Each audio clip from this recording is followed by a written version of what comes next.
Jornalista, administrador de empresas, poeta, cronista, deputado federal por 2 mandatos e agora senador. Estamos falando de Alan Rick, eleito senador pelo Acre com 37,46% dos votos. Alan Rick nasceu em Rio Branco, tem 45 anos e foi eleito pelo União Brasil. E é com ele que conversamos agora. Olá, muito obrigada pela sua presença aqui no estúdio da TV Senado. Eu queria começar com uma curiosidade. Qual foi o caminho que levou o administrador, o poeta, o cronista, o jornalista à política? Dinalva, eu que agradeço, primeiramente, a oportunidade de a gente poder bater um papo, falar com o nosso público, com aqueles que acompanham a TV Senado. Eu trabalhei a minha vida inteira na iniciativa privada, o jornalismo foi algo que aconteceu por acaso. Na verdade, eu fazia o curso de Direito e, por uma situação da vida, acabei fazendo um teste na TV Acre, que era afiliada da Rede Globo, a Rede Amazônica, isso no ano de 1995, e lá passei, era um jovem, 18 anos, querendo trabalhar, e minha irmã mais nova, Mirla, já era uma jornalista, ela repórter, fazia comerciais de TV, muito nova, com muito talento para isso. Eu fiz esse teste, ela me falou, olha, está tendo um teste TVA, que fomos lá, tinha uma peneira, passamos 30 dias ali fazendo essa peneira, não havia o curso de jornalismo no estado do Acre nessa época, e nós passamos por essa peneira e acabamos sendo aprovados.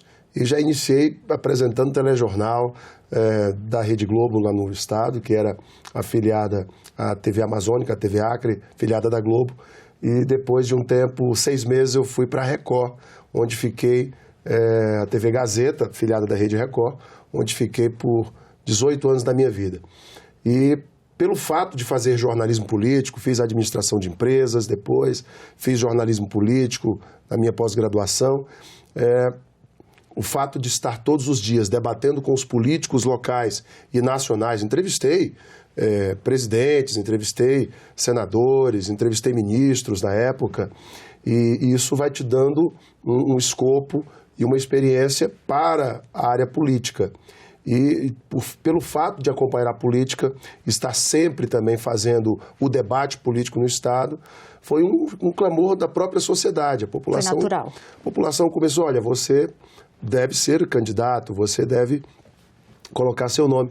E a partir daí, nós iniciamos essa trajetória em 2014, coloquei meu nome já para deputado federal, vencemos as eleições e em 2018 fui reeleito e agora senador. Então, são 2 mandatos na Câmara. O que é passar do tapete verde lá da Câmara para o tapete azul aqui do Senado? Os amigos dizem assim que nós fomos para o céu, né? Quando a gente vem para o tapete azul, acho que pela cor do tapete. Mas, na verdade, é uma honra muito grande o Senado da República representar o seu Estado, representar o seu povo, a sua federação.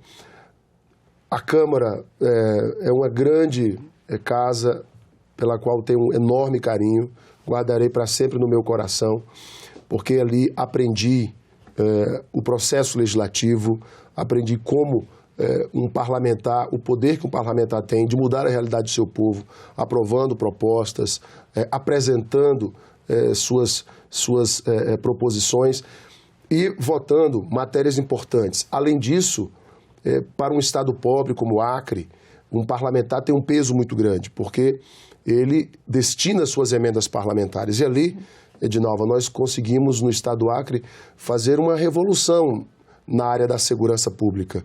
Hoje a segurança pública do Acre nos tem como parlamentar historicamente o que mais apoiou. Na área da saúde, nós reformamos e ampliamos vários hospitais, né? E isso me marca muito, porque foi uma área que nós abraçamos. Não era uma área muito afeita a mim no início, mas com o início do meu trabalho e o dia a dia, eu disse, espera aí, nós precisamos reconstruir a estrutura de saúde do Estado. Então, começamos a visitar todos os hospitais e destinamos recursos para reformar e ampliar a maioria dos hospitais e unidades mistas de saúde do nosso estado. Então foi esse processo na Câmara dos Deputados nos trouxe até aqui. E eu trago com muito carinho essa experiência, eu espero que nos ajude muito aqui no Senado. Pois é, o senhor falou dessa área de saúde, o senhor foi autor, né, de uma das propostas que deram origem à lei do Revalida. Exato. Né, que está ligada a essa área. Exato. O Brasil tem hoje cerca de 120 mil jovens fazendo medicina fora do país. Por quê, Ginalva? Primeiro, as vagas nas faculdades federais são poucas. Segundo, que o curso de medicina no Brasil é muito caro. A medicina na América Latina é uma profissão comum. No Brasil é uma profissão de elite. O curso de medicina no Acre está na faixa de R$12 mil a mensalidade. E no Brasil inteiro não foge desse patamar. Ora, o que isso representa? Muitos brasileiros de classe média, média baixa, procuram nos países vizinhos a oportunidade de formação na área médica, uma vez que no Brasil a enorme concorrência pelas vagas das federais impossibilita essas famílias muitas vezes de conseguir colocar seus filhos na universidade federal, na universidade pública. Então, isso criou uma espécie de êxodo, de mini êxodo de vocacionados para o exterior. O Acre, que só teve seu primeiro curso de medicina da Universidade Federal em 2004, tem um histórico de milhares de filhos da terra, de acreanos, fazendo medicina na Bolívia, que é vizinho, na Argentina, no Paraguai, em Cuba e em outros países, mas notadamente na Bolívia, que é vizinha. Então, esses jovens que se formavam sempre tiveram dificuldade de revalidar o seu diploma. O Revalida não era uma lei, tão somente uma portaria interministerial do Ministério da Saúde e do Ministério da Educação. E isso criava uma insegurança jurídica muito grande. Por quê? Durante vários anos nós não tivemos prova do Revalida. Ficamos anos sem ter prova por vários motivos. Às vezes questionamento da prova, questionamento da correção, muitas vezes o próprio INEP, que ficou responsável ao longo dos anos por aplicar a prova, teve problemas para a aplicação da prova, e nós precisávamos de uma segurança jurídica, de uma lei que determinasse o Revalida 2 vezes por ano, de forma constante e que tivesse a sua obrigatoriedade. E hoje essa lei, ela permite que os brasileiros formados no exterior possam revalidar os seus diplomas no país. Ela é realizada 2 vezes por ano. Essa foi uma das propostas que eu apresentei, aprovada na lei. E graças a Deus isso nos projetou de novo para o Brasil inteiro. Já dei palestras em vários estados do Brasil a respeito da lei do Revalida, da lei do Mais Médicos, que nós também alteramos em 2016, permitindo a participação dos brasileiros formados no exterior no programa Mais Médicos. O que acontece, Dinalva? Porque deu uma insegurança também, né? Exato. Hoje, com o Revalida como lei, sendo uma lei que precisa ser respeitada e o governo brasileiro precisa aplicar a prova 2 vezes por ano, isso dá uma segurança aos nossos médicos formados no exterior. Mas é preciso avançar também na aplicação da prova e no modelo de aplicação. Isso o INEP tem feito, mas nós precisamos avançar nisso para evitar os problemas de questionamentos que sempre acontecem nas provas. Onde nós avançamos em 2016, Ginalva, os municípios mais pobres do Brasil têm uma carência de médicos. O Brasil não alcança o que preconiza a Organização Mundial de Saúde, que é o número de médicos por 1.000 habitantes, quando a gente fala dos municípios pobres, do Brasil profundo. O Acre é um estado com 22 municípios, somente a capital tem uma renda per capita adequada, digamos assim, daquilo que preconiza a ONU.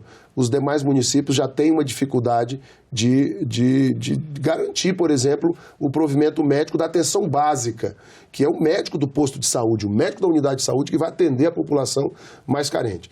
Então, para manter esse médico na base, para manter esse médico no município mais pobre, você precisa ter um atrativo. E o atrativo do programa Mais Médicos era a bolsa, o salário pago pelo governo federal, porque os municípios pobres, sem condições de pagar essa bolsa, que na época R$14 mil, permitiu que vários médicos pudessem atender nesses municípios pobres. Mas no governo Dilma, a prioridade era a contratação de médicos cubanos. Nós alteramos isso em 2016 para a contratação de médicos brasileiros formados no exterior, mesmo sem ainda revalidar o diploma. Ele tinha digamos, o CRM do país onde ele se formou, mas não tinha um CRM do Brasil. Mas isso não podia ser um impeditivo para o programa, porque o Mais Médicos permitia essa contratação, mas só se contratava por conta de um convênio feito através da OPAS com o governo cubano, os médicos cubanos. E a gente sabe que a maioria do pagamento do salário desses médicos não ficava no Brasil, ia para o governo cubano, era uma maneira de sustentar a ditadura de Fidel Castro e de seus irmãos. Então o que aconteceu foi isso durante esse período do Mais Médicos lá atrás, quando foi criado em 2013. E nós alteramos isso em 2016 para a contratação dos brasileiros, para que brasileiros formados no exterior pudessem atender nos municípios mais pobres, haja vista que os médicos com CRM, os médicos formados no Brasil, não têm interesse de estar nesses municípios. Sim. Até porque não tem interesse na Bolsa, que para eles é um valor ainda abaixo da sua expectativa. O senhor também na Câmara, o senhor criou e presidiu a Frente Parlamentar em Defesa da Vida e da Família. O senhor pretende atuar aqui no Senado nessa mesma linha, né, na defesa de pautas mais... nessa pauta de costumes, que é uma pauta mais conservadora? Dinalba, com certeza. São decisões de vida que nós tomamos baseadas na nossa fé, na nossa convicção, naquilo que o nosso eleitor também acredita. O Brasil é majoritariamente cristão, evangélico, católico e de outros troncos cristãos. E esse público, que é um público que majoritariamente precisa de uma representação, busca em nós, seus representantes, os defensores das nossas pautas que a imprensa costuma chamar de pauta dos costumes. Mas nós costumamos a chamar de pauta dos valores, dos princípios. O Brasil é signatário do Pacto de San José da Costa Rica, a Convenção Americana dos Direitos Humanos. Recentemente, a Câmara estava debatendo o Estatuto do Nascituro. Eu participei e votei a favor do relatório que garante a proteção da vida desde a sua concepção. Ora, nós não podemos relativizar algo tão importante. A Convenção Americana de Direitos Humanos diz que a vida ela deve ser respeitada desde a sua concepção. Ela é um bem inviolável. Então, o Brasil não pode aprovar matérias que transformem o aborto em método contraceptivo, né? Relativizem algo tão drástico que é o aborto.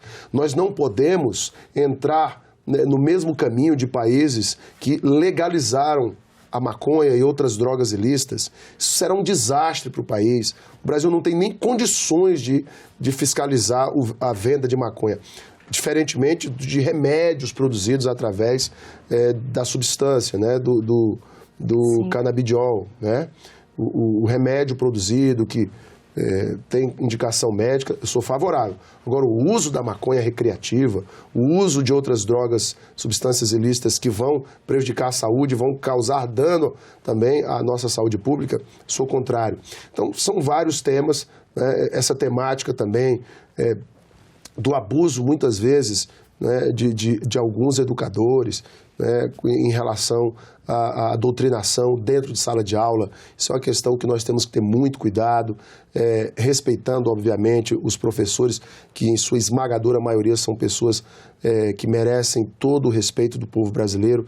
Eu, por exemplo, votei pela revisão do piso do salário do professor e defendo a categoria dos professores, mas nós temos um ou outro ali que abusa desse poder dentro de sala de aula e acaba doutrinando politicamente ou ideologicamente seus alunos. Temos que combater isso. Fui membro da comissão do projeto Escola Sem Partido e debatemos esse tema com muita profundidade na Câmara dos Deputados. Ouvimos também uma série de testemunhos de pais, de educadores, de professores que testemunharam verdadeiros absurdos dentro de sala de aula. Então são coisas assim que nós devemos ter muito cuidado no Brasil.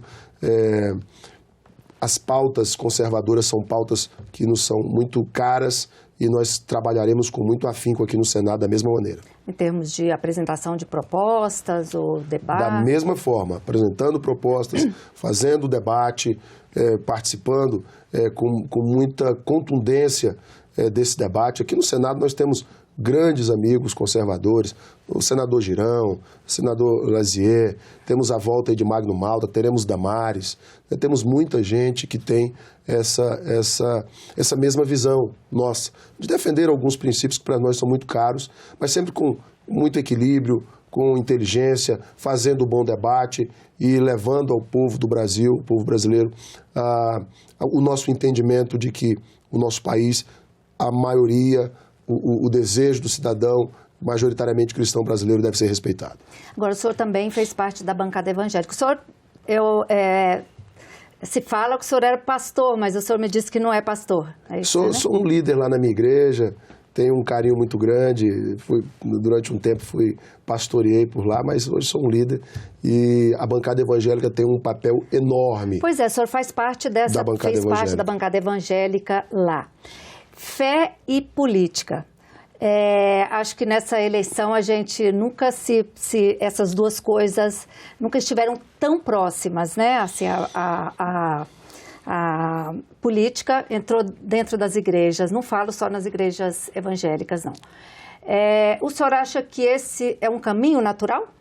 Dinalva, os sindicatos têm seus representantes.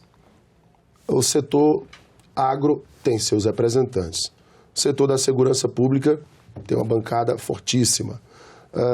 E por que não o segmento evangélico, o segmento cristão, ter seus representantes? Aqueles que debatem, que defendem as bandeiras do movimento evangélico. Nada mais justo. O Brasil é um país laico, mas não é ateu. Muita gente confunde laicidade. Laicidade é você não defender uma fé como oficial, como o Brasil era antigamente, o Brasil tinha como religião oficial o catolicismo. E com a Constituição de 88, o Brasil adotou o laicismo, a laicidade, né?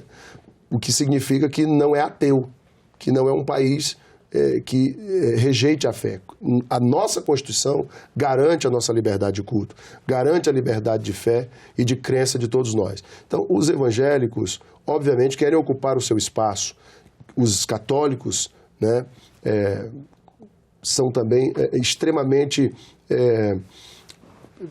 ativos nesse debate também em defesa da vida e da família. Então, Dinalva, eu acredito que nada mais justo do que o segmento evangélico, o segmento católico, ter seus representantes, assim como outros segmentos também os têm. Além dessa pauta que a gente chama de costumes, alguma outra prioridade o senhor pretende defender aqui no Senado? Olha, Dinalva, eu sou de um estado pobre, que é o Acre. Nós temos muitas desigualdades regionais. O Brasil precisa ter segurança jurídica em algumas áreas. Eu defendo, por exemplo, a reforma tributária. Para mim, é um dos pontos mais importantes que o Senado precisa se debruçar nos primeiros 6 meses, no primeiro semestre, a partir dessa legislatura que se inicia em 2023.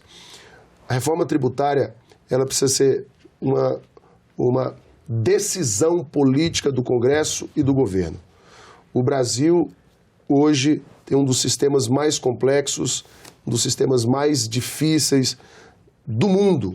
Um sistema que é feito para dar errado. Então, o Senado Federal precisa fazer a reforma da Previdência caminhar. Precisamos avançar... A tributária. Perdão, a reforma tributária. Falar da Previdência a gente já aprovou. A reforma tributária, né, que é uma das mais importantes para o nosso país. Precisamos avançar em outras reformas também, né? Nós temos aí, ainda parado no Congresso, reforma do Código Penal, do Código de Processo Penal, precisa avançar, né? Tem outras pautas importantes que são muito caras àqueles que produzem. O Brasil é um país ainda de muita burocracia. Precisamos avançar. Aprovamos a Lei da Liberdade Econômica, aprovamos o PRONAMP, aprovamos várias matérias importantes do segmento, do setor econômico, mas precisamos avançar na desburocratização. Esse é um dos temas que eu também defendo. O Brasil é um país ainda muito burocrático, onde para você produzir precisa de uma série de de exigências e a gente precisa avançar nisso. Reforma tributária, desburocratização, a reforma dos nossos códigos, o avanço na redução das desigualdades regionais serão temas do nosso trabalho.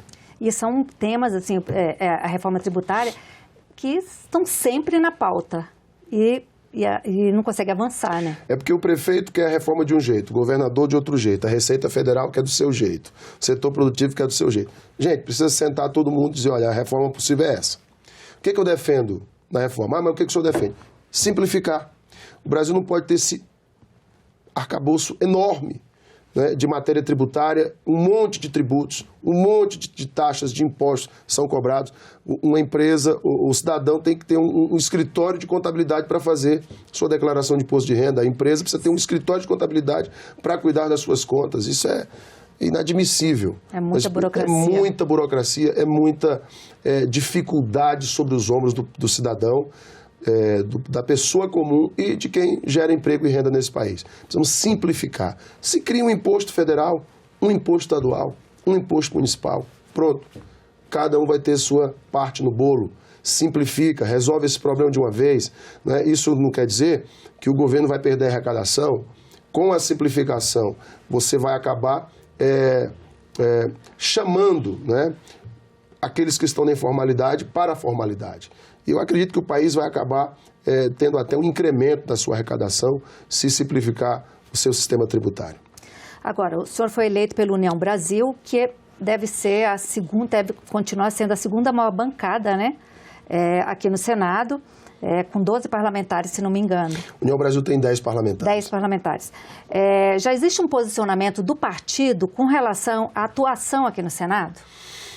Olha, Dinalva, eu defendo que a União Brasil tem que manter uma postura de independência em relação ao governo. Por quê? Porque eu farei uma oposição responsável, mas há outros colegas que farão parte da base do governo. Eu respeito, não farei uma oposição responsável, defendo princípios e valores que eu acredito que esse governo se contrapõe.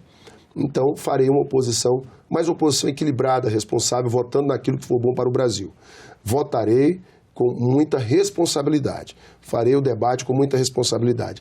E eu espero que a União Brasil mantenha uma postura de independência, respeitando aqueles que farão oposição e aqueles que querem, por exemplo, ser da situação. Agora, como talvez a segunda maior bancada, vai ter uma participação nas comissões, na presidência ou na vice, nesses cargos mais importantes, né? O senhor tem interesse, assim, já existe uma conversa com relação a esses cargos, a esses interesses que o partido teria? Dinalva, não existe vácuo na política, né? Você tem que ocupar espaços. Os espaços são importantes para que o seu pensamento, a sua posição seja respeitada. Então, eu obviamente defendo que nós, os novatos do União Brasil, né, tenham um papel também de protagonismo e aqueles espaços importantes que nós pudemos ocupar para defender as nossas pautas, defender os nossos ideais, defender o nosso povo, certamente vamos ocupar. Então, a expectativa é muito boa. Chegando aqui, a expectativa é muito boa. De novo, a expectativa é a melhor possível. Representar o seu país, o seu estado no Senado da República é uma honra enorme. Eu costumo dizer para as pessoas que quando você recebe do povo